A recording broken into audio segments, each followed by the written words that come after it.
Welcome to Matters Financial and Geopolitical from the Frontier. Thank you for stopping by. I'm always grateful.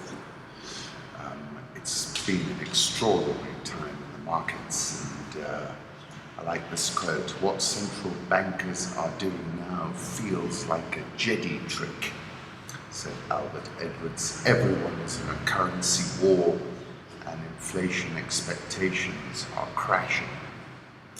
Then he asked, what if the bazooka is shooting blanks? Since the financial crisis, it has been gospel for many investors that some combination of actions by central banks, bond buying, bold promises, or flirtations with negative interest rates would be enough to keep the global economy out of recession. But investors' distress over the latest volley by a major central bank, the surprise decision on Thursday by the Swedish central bank to lower its short-term rate to minus 0.5% from minus 0.35%, has heightened fears that brazen actions by central bankers are now making things worse, not better. And I tend to agree with that. Investors are no longer pricing in any rate hike in the US this year, 2% probability for a cut in March. That's pretty incredible, isn't it? As I previously mentioned, the world of negative rates is a very weird place, one where savers pay borrowers for the privilege of deferring consumption, and borrowers get compensated for bringing spending forward. And I touched on this in my piece on the 1st of February, Currency Puzzles and Negative Interest Rates. Home Thought's first ever detection of gravitational waves opens a new window onto the cosmos. We're opening a window on the universe. This was a scientific moonshot, and we did it. We landed on the moon. It's the first time the universe has spoken to us in gravitational waves. This was a scientific moonshot, and we did it. Gravitational ripples in the fabric of space-time were first predicted by Albert Einstein 100 years ago, have now been detected by scientists who believe the discovery opens new vistas into the dark side of the universe. Physicists around the world confirm they detected unambiguous signals of gravitational waves emanating from the collision of two massive black holes 1.3 billion light years away in deep space. And then a very interesting piece in the New Yorker, just over 1 billion years ago, many millions of galaxies from here, a pair of black holes collided. They'd been circling each other for eons in a sort of mating dance, gathering pace with each orbit, hurtling closer and closer. By the time they were a few hundred miles apart, they were whipping around at nearly the speed of light, releasing great shudders of gravitational energy. Space and time became distorted like water at a rolling boil. In the fraction of a second that it took for the black holes to finally merge, they radiated 100 times more energy than all the stars in the universe combined. They formed a new black hole 62 times as heavy as our sun, and almost as wide across as the state of Maine. As it smoothed itself out, assuming the shape of a slightly flattened sphere, a few last quivers of energy escaped, and space and time became silent again. The waves rippled outward in every direction, weakening as they went. On Earth, dinosaurs arose, evolved, and went extinct. The waves kept going. About 50,000 years ago, they entered our Milky Way galaxy, just as Homo sapiens were beginning to replace our Neanderthal cousins as the planet's dominant species of ape. 100 years ago, Albert Einstein, one of the more advanced members of the species, predicted the wave's existence, inspiring decades of speculation and fruitless searching. That took me to John Keats, who I studied A-level. Heard melodies are sweet, but those unheard are sweeter. I almost wish we were butterflies and lived but 3 summer days. 3 such days with you I could fill with more delight than 50 common years could ever contain.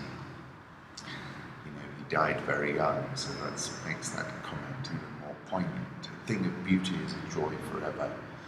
It's one of his most famous ones, and my imagination is a monastery, and I am its monk. Political reflections, this is what Meryl Streep said, and after all, we're all from Africa originally, you know. We're all Berliners, we're all Africans, really. She's not wrong. Major powers agree to plan for cessation of hostilities in Syria. Russian Foreign Minister Sergei Lavrov told a news conference that Russia would not stop air attacks in Syria, saying the cessation of hostilities did not apply to Islamic State, al-Nusra, which is affiliated with al-Qaeda, and Islamic State militants who control large parts of Syria and Iraq. Our airspace forces will continue working against these organizations, he said. I concluded by saying a cessation of hostilities is not a ceasefire, evidently.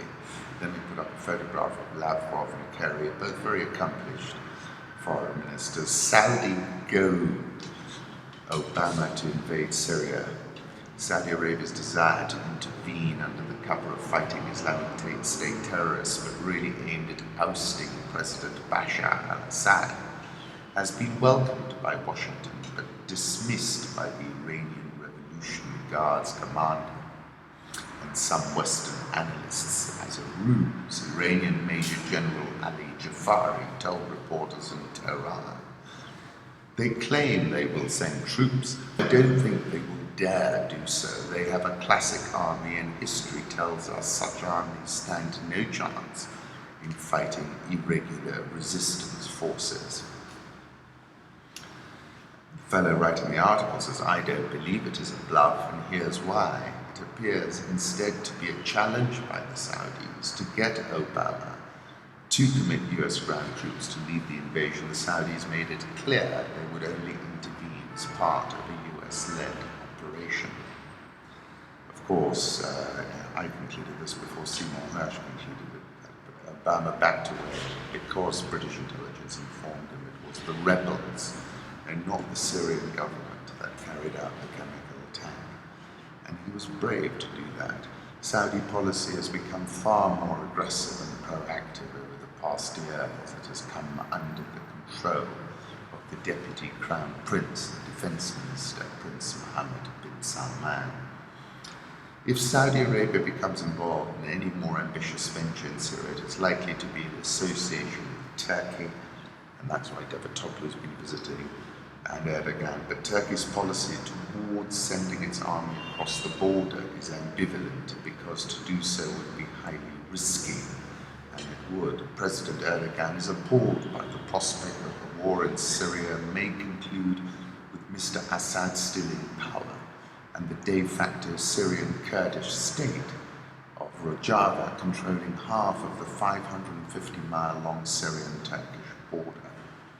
Turkey particularly wants to prevent the Syrian Kurdish militia force, the People's Protection Units, advancing west of the Euphrates and linking up with the Kurdish enclave of Afrin. This would cut the supply lines of ISIS and non-ISIS opposition from Turkey to Aleppo. That's what Russia has been pushing up towards that border. UK government suspects that the bookseller Li Bo was involuntarily removed from Hong Kong to mainland China, and it's calling it a threat to the city's autonomy. I haven't said anything for a while, it should be a bit slow. Bear market descends on global stocks. Have a look at this image. It's a complete meltdown, isn't it? The euro is now trading at 113.15, popped a lot higher yesterday. Safe haven plays, dollar index 95.72, Japanese yen 112.07. Apparently Kuroda and Abe were huddled in a meeting earlier today. Swiss franc 0.9735, the pound 144.89. The Aussie is at 0.7105, Indian rupee 68.415, South Korean won 12.1134, the Real 398.99, Egyptian pound 782.77, and the rand is firmer now at 15.83 or so, but it is back in selling territory. The yen touched 110.99 yesterday, its strongest level since the 13th of October 2014. It's now close to a level reached before the Bank of Japan unexpectedly expanded stimulus in October 2014. Traders are now debating whether the central bank will step in to curb its strength. The BOJ hasn't intervened in currency markets since 2011. Dollar yen, I'll put up a 1-month chart, mild surge, 112.07. Euro dollar, 113.12. Safe haven play. Bloomberg saying the bear descends. Have a look at the image that they've posted. Let's now move on to the commodity markets. Well, oh my goodness, the drama. Gold spot prices jumped 4.2% to 1247.27 an ounce, and were at one point up as high as 5.8% during the session and touched 1263.90, highest level since February 2015. Steepest intraday gain since 2009. Now, what's this all about? Well, it's about a sense that the central bankers have lost control and that we're in now a completely new abnormal. The only safe haven is gold. Oil closed at almost its lowest closing level in 12 years. Then I think the system traders kicked in, rallied it up about 5.5%. And currently we're still up, but I bet you we open in New York at unchanged. I'll put up a 1-month chart of crude oil. I still think we're going lower. Sub-Saharan Africa, South Sudan's President Salva Kiir has appointed his rival and former rebel leader, Riek Machar, to be his vice president, a decree broadcast on state television said on Thursday. And on the weekend I wrote, with the exception, I was talking about how East Africa was rising, and I said there were 2 exceptions. One was South Sudan. I said it's going to take decades for the leadership to get it. Let's hope they've got it now. And Burundi, I said, where the African Union linked this region is otherwise shining bright. US says political crisis building in the DRC. Tom Piarello, US Special Envoy to Africa's Great Lakes region, said if Kabila sought a 3rd term in November elections, even though the Constitution bars such a move, it could undermine political and economic gains of the past decade. Kabila has stopped short of saying he will step down in November at the end of his second elected mandate, prompting concerns he wants another term. More than 240,000 people have fled political violence in Burundi, raised concerns of a bloody ethnic conflict in a region where memories of Rwanda's 1994 genocide are still fresh. A confrontation between President Kabila and those demanding timely and credible elections in the country is not inevitable, but is becoming increasingly probable, said Piarello. Congo opposition calls for general strike to make Kabila stand down. Decision represents a retreat from earlier plans for a massed pro-democracy march after the powerful Catholic Church pulled its support last month, saying the event had been co-opted by political interests. Put up a photograph of President Kabila awarding each national team member with a brand new Toyota Prado.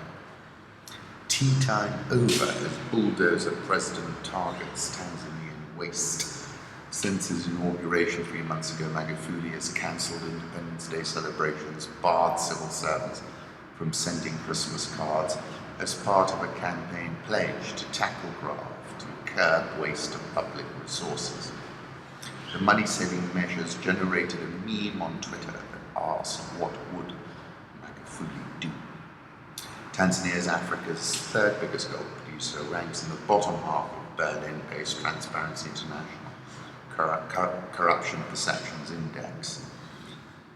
Magafuli's efficiency drive has also focused on tax collection. Takings exceeded 1.4 trillion shillings in December, beating the government's target by 12%. That's quite a result, and a very positive one. So I think he's really setting the tone, isn't he? It's been very impressive. I like this photograph, man with balloons and dog in the Las Palmas neighborhood of Nouakchott. Al Jazeera says South Africa's Zuma was heckled in his annual speech. Indeed he was. Zupta must fall, EFF members chanted as they left the chamber, a reference to Zuma's relationship with the Gupta family. On the 8th of Feb, I said a 10% fall in a currency in a single hour, the rand flash crash, confirms the complete loss of any credibility that President Zuma might have had. South Africa, the second biggest economy in sub-Saharan Africa, will also contract or be at 0% GDP this year. Here again, the David Van Rooyen interlude at the Finance Ministry was a step too far. A 10% fall in a currency in a single hour confirms the complete loss of any credibility that President Zuma might have had. And I spoke about how Barclays is desperately looking for the exit button as well. Put up a photograph of President Zuma and his Deputy President Cyril Ramaphosa as they stand for the national anthem as they arrive for the President's State of the Nation address.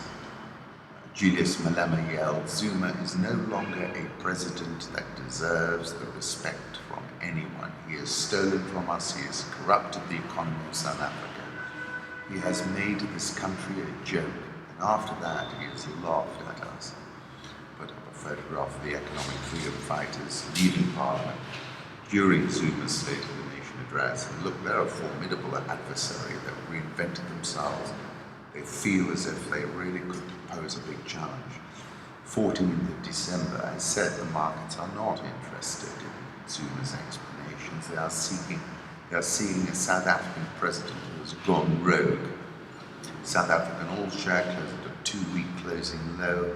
It's down 6.47% this year. Dollar rand, I think you reset it at this level. I'll put up a 6-month chart. Egyptian EGX30 crashed 17.02%. Crashed 4.11% yesterday. It's down 17.02% this year. Nigeria to seek China loan. Shelves Eurobond sale for now. China, obviously they're looking for cheap money, but even the Chinese themselves have got a lot of their own issues. Nigerian currency hit a new low this week on the black market, where a dollar fetched 318 naira, compared with the official rate of 197. The policy response in Nigeria has been very slow with respect to the currency. You can say that again. If you look at Angola, they allowed the currency to devalue quite a bit. So the rate of potential deterioration in Nigeria in the future might be even higher. The Nigerian all-shares down 13.89% this year. The Ghana Stock Exchange Composite Index is up 0.21% so far this year, bucking the general trend. Citibank says Kenyan lenders ideal takeover targets by PE Atlas Mara, talking about saying, that the PE ratio that Atlas Mara trades on versus some of the Kenyan banks make them attractive. Tallow considers the Kenyan resource world-class oil, resilient to low oil prices, but saying we can't break even at less than $25 a barrel, which is where we're headed. The Kenyan shilling 101.80, rock solid. Nairobi all-share down 1/3% yesterday, down 3.63% this year. NSE 20 down 5.33% this year, down 0.67% yesterday. Once again, considerably outperforming the rest of Africa, and I expect that trend to continue. Once again, thank you for stopping by. I'm always grateful.